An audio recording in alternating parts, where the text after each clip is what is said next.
Bonjour à vous toutes et tous. Bienvenue à cette édition spéciale en français dans le canal de QS24 TV au sujet du désir d'enfant. Je m'appelle Rebecca Gabriela Specht, je suis accompagnatrice énergético-spirituelle de la naissance. Et aujourd'hui, j'ai la chance à parler avec la doctoresse Friederike Wichel au sujet de désir enfant. Le rêve de fonder une famille, c'est grand. On commence avec élan et souvent, plus vite que pensé, ça peut se transformer dans des montagnes russes. 1 mois, 3 mois, 4 mois, 6 mois, une année d'amour et l'enfant laisse toujours attendre. Aujourd'hui, on va regarder qu'est-ce qu'il y a derrière au niveau physique, corporel, médical, mais aussi au niveau de psyché. Pourquoi ces couples sont confrontés à ce défi si souffrant et peu parlé dans la société actuellement. On va lever quelques tabous. Friederike, tu peux te présenter un peu? Ben oui, bien sûr. Tout d'abord, Rebecca, merci pour cette introduction parce que je crois que tu as très bien expliqué et trouvé des très bons mots pour exprimer ce qui se passe derrière l'histoire de vous voir avoir un enfant qui est malheureusement pas une normalité aujourd'hui. C'est très rare que ça se passe au premier coup, on va dire aujourd'hui. Moi, je suis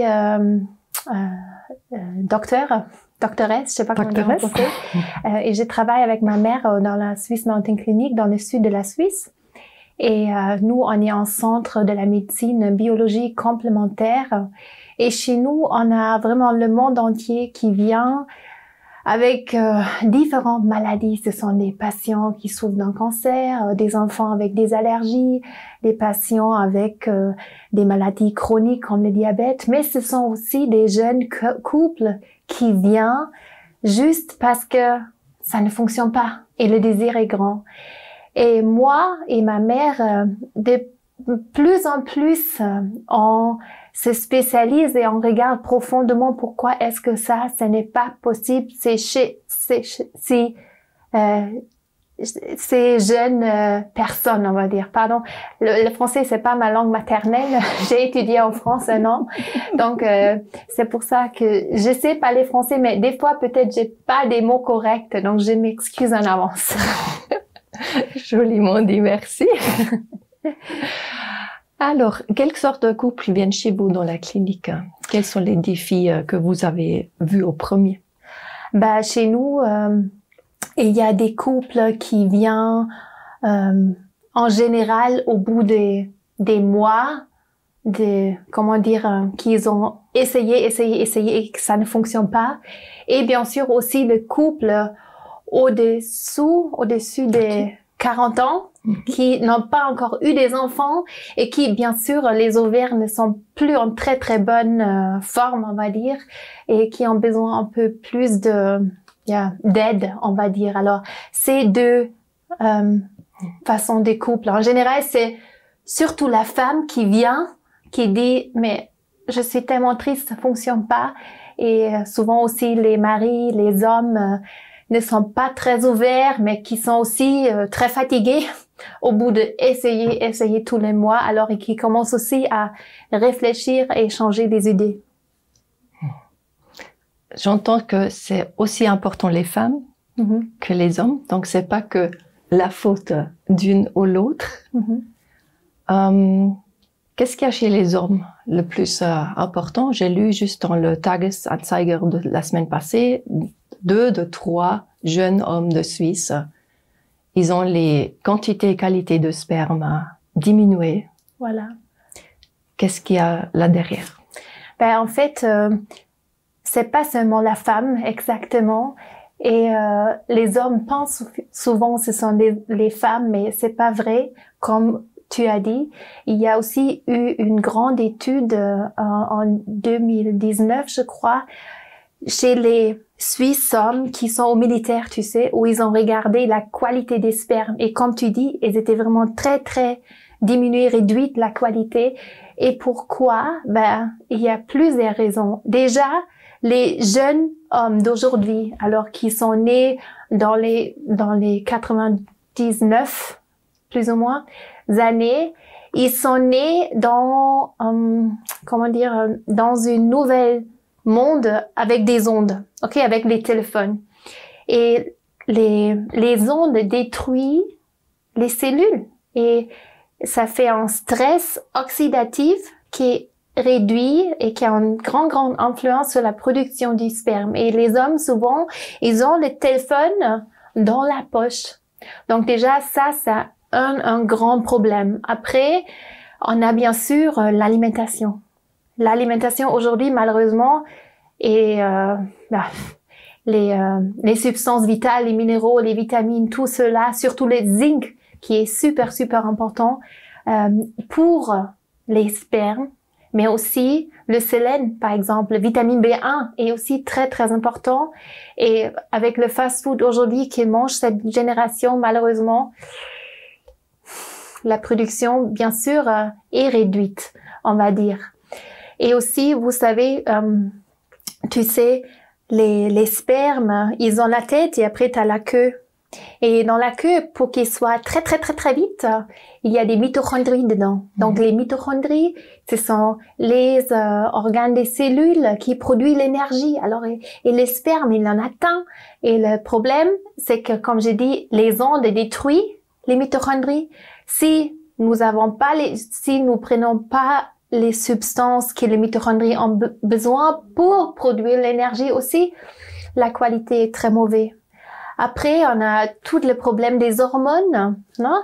Dans le plastique aujourd'hui, non? Les phthalates, je sais pas comment ça se dit en français, non?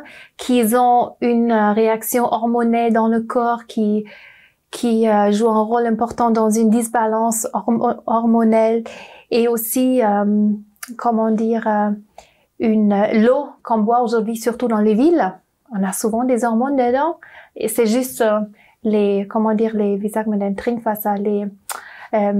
grandes entreprises qui font l'eau buvable, on va dire, ils regardent pas sur les pesticides et hormones, etc. Donc, bien sûr, si c'est pas analysé, personne va le filtrer, on va dire comme ça.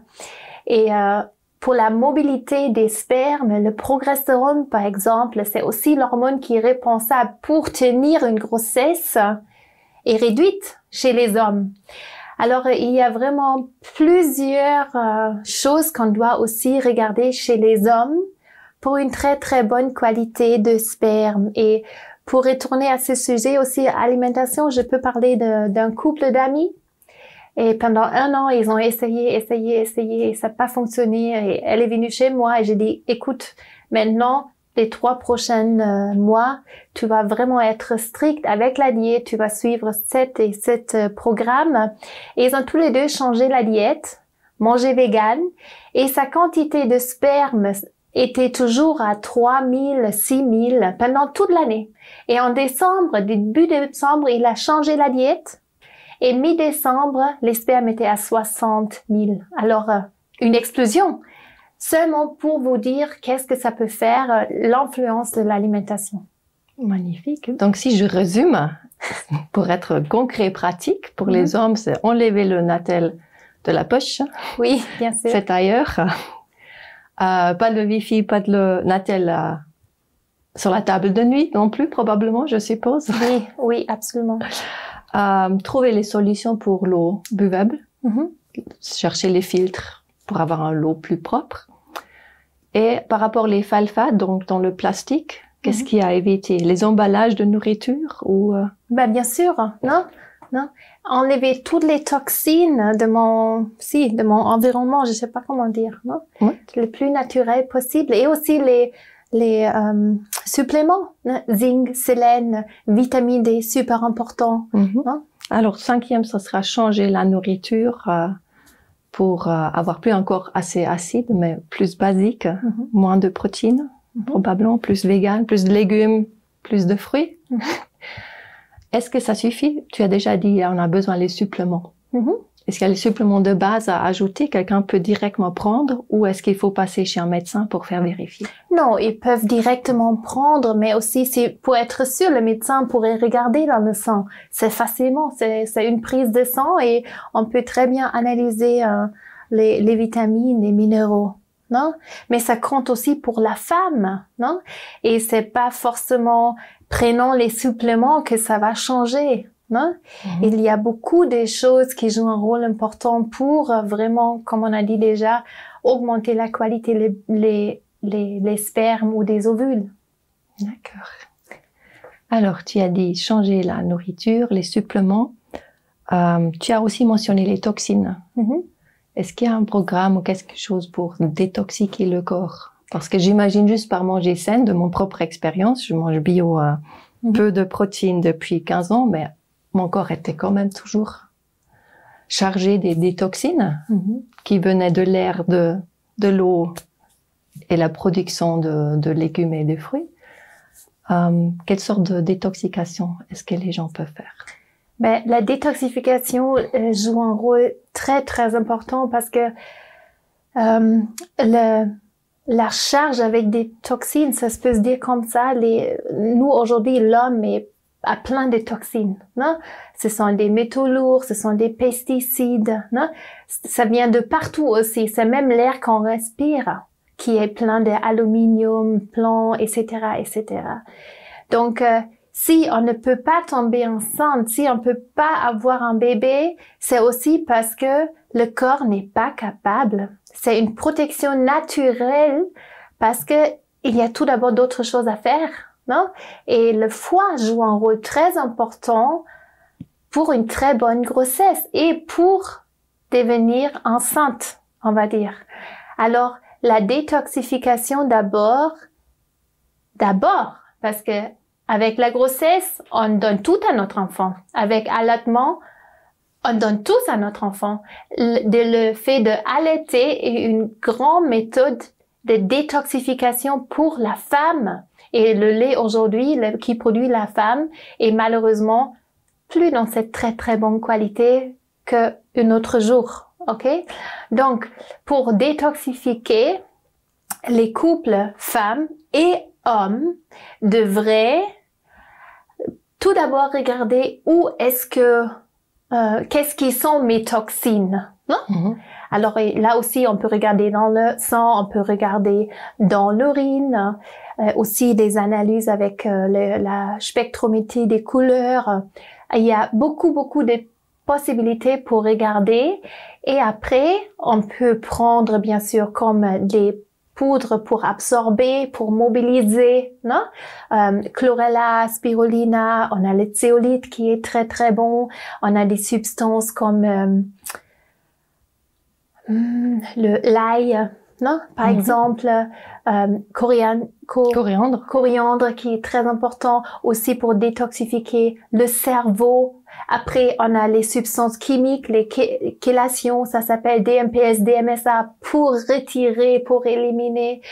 On a la possibilité avec la apharise aujourd'hui. Déjà, je suis très fière parce que il y a déjà des premiers cas où les couples ont été vraiment très, très, très, très désespérés et ont tout essayé, mais rien n'a vraiment fonctionné. Et malheureusement, les conseils dans les centres de reproduction sont très monotones, ok? Et ils te donnent des hormones, mais tu peux manger ce que tu veux. Enfin, c'est très limité au lieu de holistique, c'est ça? Au lieu de holistique, voilà, tu as raison.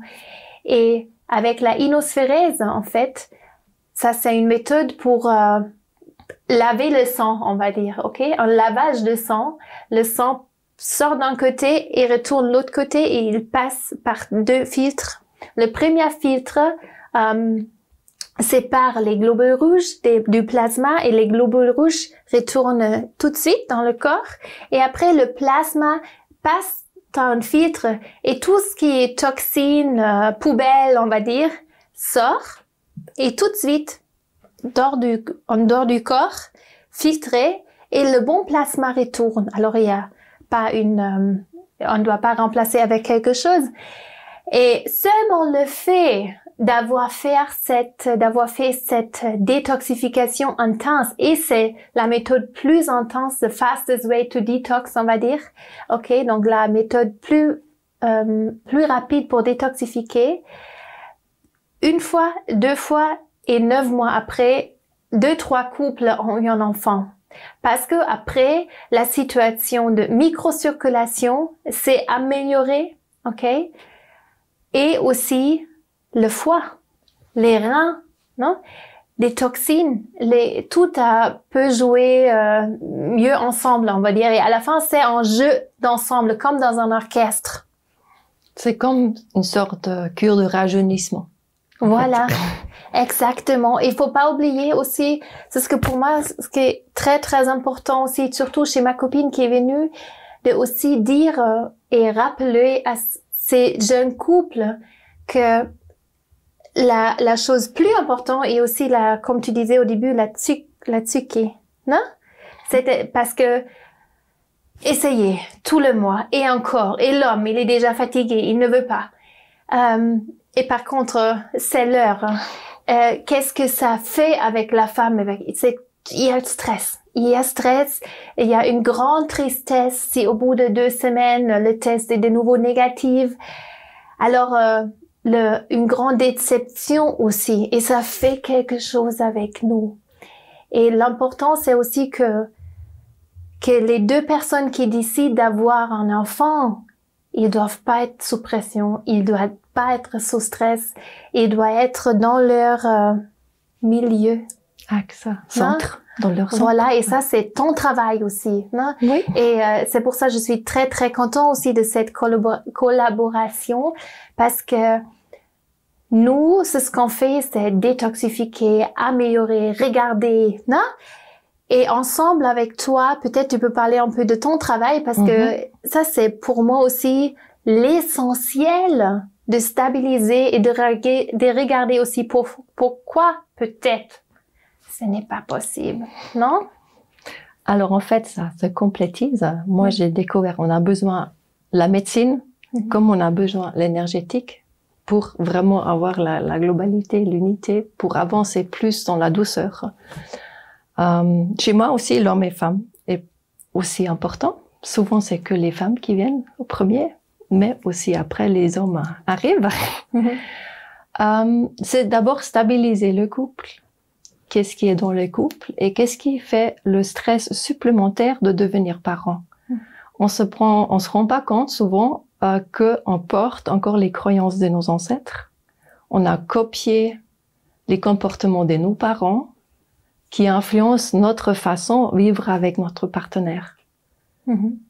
Et là, une des travaux que je propose, c'est regarder là, qu'est-ce qu'il y a, comment c'était vos parents, qu'est-ce que ça veut dire devenir maman ou papa, parce que si l'image ils ont dans leurs cellules, dans leur mémoire est mauvais, c'est un stress supplémentaire pour les cellules, elles peuvent pas s'ouvrir. Comme ça, ils peuvent pas recevoir l'oxygène que tu proposes après par le sang, parce qu'ils restent crispés dans cette ancienne cristallisation.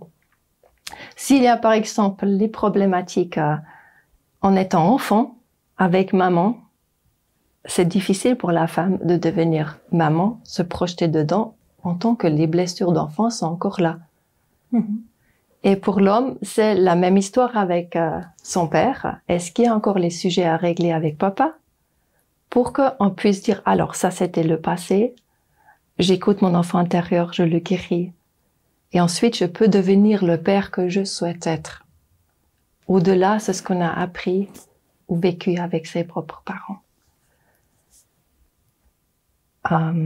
Prochaine étape sera savoir regarder sa propre grossesse, donc sa propre naissance et sa vie intra-utérine.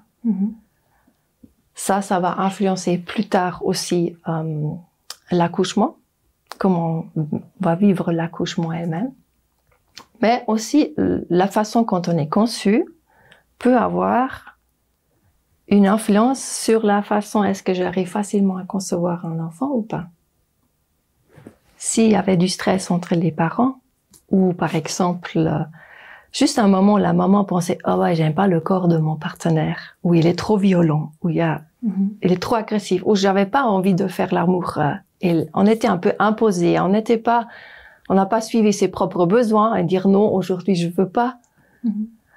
Ça peut aussi créer les mini-traumatismes au niveau cellulaire qui influencent après la capacité de concevoir son propre enfant. Absolument. Et moi, je suis tout à fait d'accord. Nous aussi, à la clinique, on a commencé à travailler un peu avec les emotion coach, non?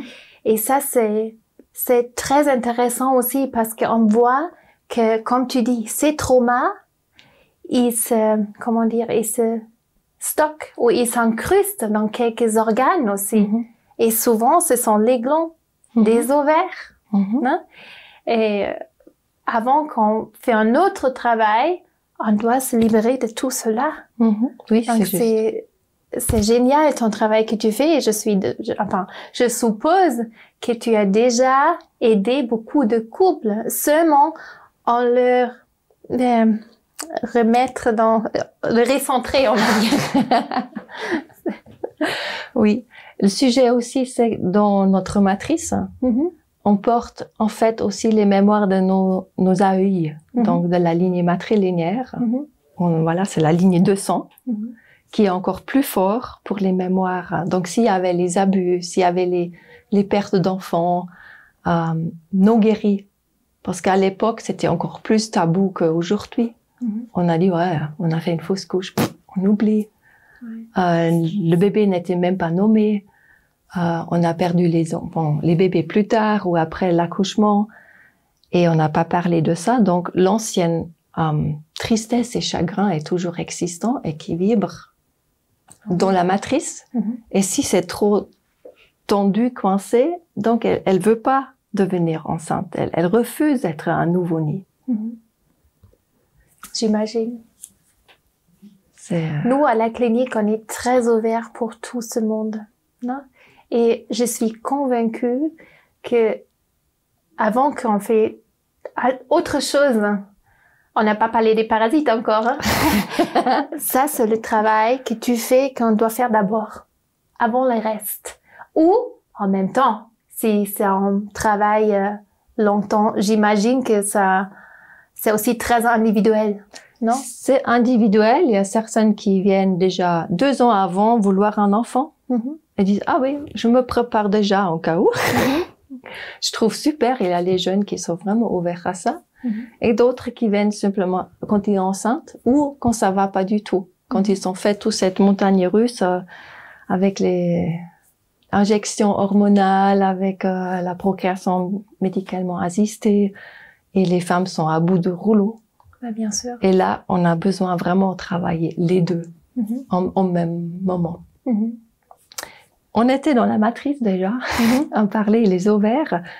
J'entends aussi, moi j'ai endométriose, est-ce que ça bloque de devenir enceinte? Ah oui, bien sûr. Qu'est-ce qu'il y a derrière l'endométriose? Parce que c'est aussi un sujet où on n'a pas vraiment un traitement, il y a les opérations, mais... Oui, derrière une endométriose, c'est une dysfonction ovarienne, on va dire, non? Donc, il y a plusieurs facteurs, non? C'est multifactoriel.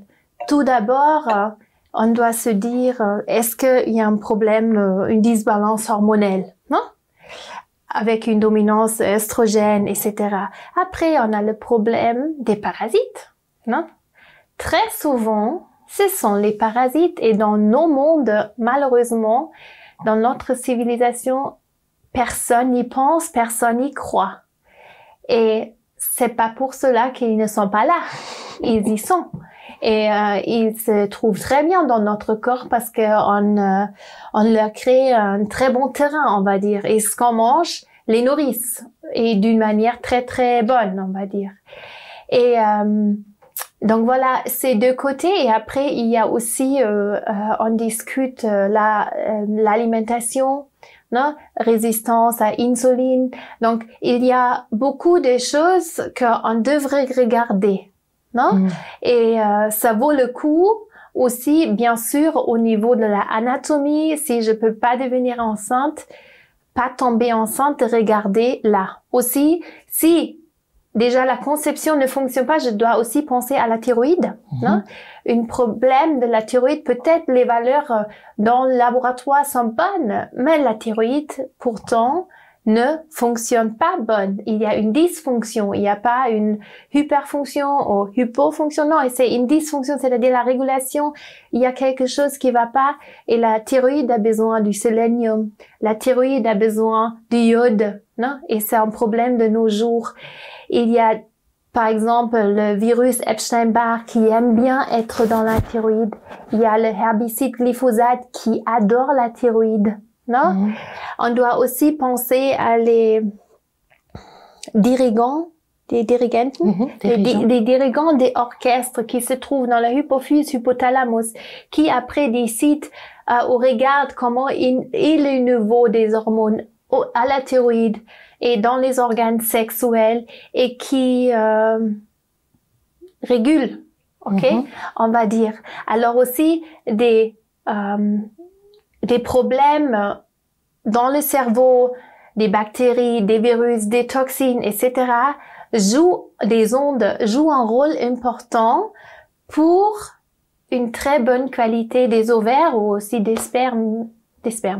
Donc toutes ces glandes sont liées ensemble. Ils chantent ensemble et s'il y a une qui est en désaccord, ça met tout le monde hors de son centre. Voilà. J'aime bien le sujet parasite parce qu'en énergétique, on a aussi les parasites qui sont un peu autres, mais je suppose il y a un lien entre les deux. Donc les parasites énergétiques, je crois plus de gens le savent, ils existent que accepter, on a les vers et les parasites dans le corps. C'est encore une autre étape. Les parasites énergétiques, c'est quand je me laisse prendre, quand je me laisse manipuler, quand je m'exprime pas. Là, on vient vers la thyroïde, qui a aussi un lien avec le chakra de la gorge. Donc, si je exprime pas mes besoins, ça se bloque. Et si on part du principe, d'abord, il y a le corps énergétique qui après matérialise dans le corps physique. Donc, il faut voir où est-ce que je ne peux pas m'exprimer, où est-ce que j'ai pas écouté mes besoins, où est-ce que j'ai pas yodelé. Donc, j'aime bien le yode pour la thyroïde, en yodel, en suisse allemand. Oui. Donc, chanter, par exemple, c'est une bonne façon pour aider aussi la thyroïde à se remettre en vibration et aussi après de laisser aller ces parasites. Parce que si j'ai bien compris aussi, de mon chemin, ces parasites sont un peu malins. Ils veulent pas se faire montrer ni dévoiler, comme les énergétiques aussi. Oui, et aussi, ils ont une influence, ils manipulent, non? Ils manipulent nos hormones, non? Tout le métabolisme et ils jouent avec notre système immunitaire. Donc, c'est vraiment un grand problème. Donc, on va se débarrasser des parasites aussi. Voilà, des toxines, des parasites, non, mentalement. C'est vraiment un grand travail. Et si je décide de vouloir avoir un enfant, je dois pas avoir la tête limitée et juste prendre le DHEA ou le progestérone des injections et rien changer dans ma vie parce que ça sera certainement une grossesse un peu plus difficile. Et aussi, après, l'enfant aura certainement, je veux pas dire des problèmes, mais si c'est pas fait naturellement, c'est parce qu'il y a une raison. C'est ça que je voulais dire. Alors, pour toi, c'est aussi d'offrir les femmes et hommes de préparer un terrain le plus sain pour cette nouvelle être. Voilà, exactement. Très bien résumé. Pour avoir plus de chances, plus de possibilités d'être lui-même. Oui. Donc, c'est la même approche, la même intention là derrière. Oui, et d'une manière naturelle. Ouais. Non? D'une manière naturelle. Ouais. Donc, on résume, on va faire un grand tour. On a besoin du corps, détoxiquer, manger sainement, bouger. On n'a pas encore parlé, mais important aussi. Ça, c'est déjà dans la conscience de bouger. Regarder les parasites physiques, mais aussi énergétiques. Oui. Regarder ce qu'il y a là derrière de héritage, aussi biologique, parce que j'ai appris que le terrain est transmis par l'ovule et par le spermatozoïde aux parents. Donc, toutes les toxines seront transmises. Point. Absolument. Même si c'est juste une petite cellule, on ne peut pas imaginer, il y a tout ça dedans, ça se transmet. Absolument. OK. Tu as fait un tour de ce que les gens peuvent faire, la iosphérise, détoxication, changer la nourriture, l'eau. Supplément. Et surtout l'attitude. L'attitude, l'esprit. Très, très important. Ouais. Là, je peux encore rajouter, en énergétique, on sait les parasites, c'est aussi, ils nous influencent dans les pensées et émotions. Et c'est drôle, toi, tu as dit, les parasites physiques, ils influencent les hormones. Et là, on voit vraiment le lien entre, donc, la médecine matérielle et la médecine vibratoire. C'est les mêmes effets. Et il faut regarder vraiment la totalité pour s'en libérer. Exactement. Et aussi que le jeune couple, ou le couple, c'est encore un peu plus âgé, mais qu'ils jouent ensemble, qu'ils sont heureux, qu'ils sont pleins d'amour et de désirs. Ça, c'est aussi très, très important. Donc, c'est moral et pensée positive. Oui. Sans nier à regarder ce qui était négatif. Voilà. Pour le transformer dans l'autre. Voilà. OK, je crois qu'on a fait un bon tour. Ben oui. Est-ce que tu as encore d'autres sujets qui te viennent à l'esprit? D'autres... Non. De ce qui est important? Non, je crois tout le reste, on doit regarder vraiment individuellement avec les patients parce qu'il n'y a pas un schéma qui fonctionne pour tout le monde maintenant. Des fois, on doit vraiment faire des priorités. Pour ce couple, c'est ça au début. Pour l'autre couple, ça sera ça. Alors, il faut regarder individuellement. Mais les choses et la base, on a expliqué. Très bien. Donc, c'est quand même un chemin de développement personnel. Absolument. Et individuel. Et il faut se prendre du temps. Non? Ici, là, le mois prochain, je veux avoir un enfant, je veux tomber enceinte. Ça sera pas possible. Faut vraiment se donner du temps parce que le corps aussi a mis un peu de temps pour décider de pas pouvoir tenir ou obtenir une grossesse. Alors chez nous on dit au moment où on pense à un enfant, c'est la grossesse spirituelle qui commence déjà et c'est l'invitation à se préparer. Comme dans les anciennes cultures, ils ont fait les rituels du couple, ils ont écouté, ils ont médité. Ils ont nettoyé le corps par les herbes. Donc, ça existait déjà, mais notre culture a complètement oublié. Et de point de vue énergétique, c'est ce que je peux observer. Maintenant, il y a souvent encore les femmes qui ont les fausses couches, plus que il y a des années. Je suis sûre il y a les raisons médicales là aussi derrière. Mais au niveau spirituel, je vois chaque fois, c'est comme l'âme vient juste plonger là-dedans pour un moment, pour réveiller les parents. Pour dire, écoute, oui, j'aime bien venir. Mais il y a quelque chose qui coince. Il y a encore quelque chose à régler. Je peux pas encore rester. Mais je veux venir. Pour les fausses couches, qu'est-ce qu'il y a encore à dire? Ça me touche parce que c'est une très belle vue. Il y a une très belle façon de voir les fausses couches. Parce que pour une femme, d'avoir une fausse couche, c'est toujours la déception. Hein? C'est la tristesse et on peut comprendre, mais en même temps, l'histoire derrière, comment tu viens d'expliquer, c'est très beau. Pour moi, personnellement, c'est très beau. Donc, merci. Et comme je disais, le corps n'est pas prêt. Et aussi, on doit parler d'une autre, peut-être, grand influence de nos jours, qui peut-être rend une conception possible ou qui pousse la conception sera possible, mais après le bébé est jeté.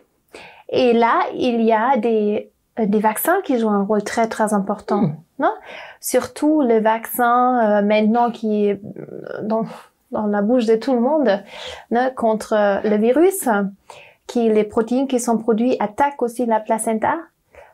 Et aussi le virus, pas le virus, le vaccin des HPV. De papillons. Les papillomas, ok. Joue aussi un rôle très, très important que les femmes ne peuvent pas tomber enceintes.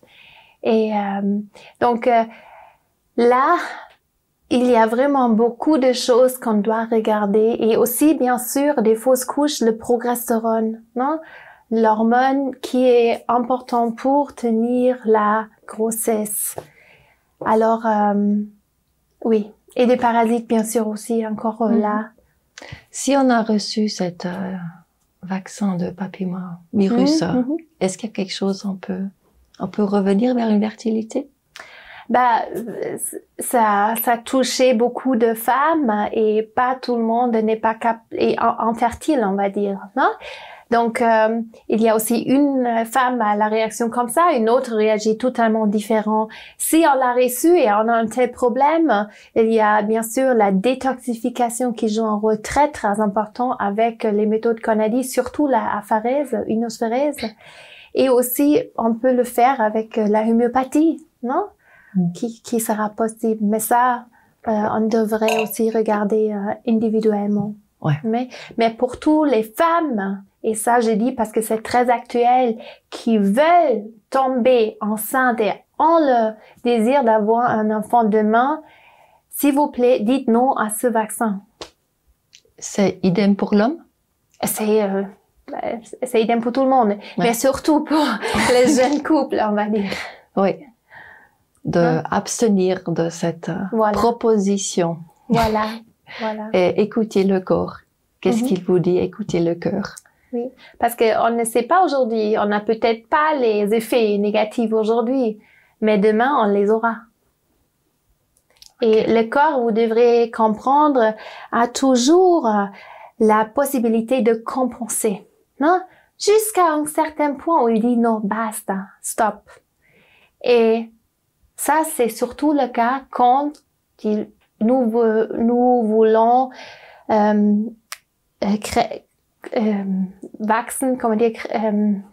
faire naître un enfant dans nous, parce que c'est surtout le corps de la femme qui souffre, parce que si je mange pas sain, si je suis plein de toxines, comment veut le corps rendre tout cela possible?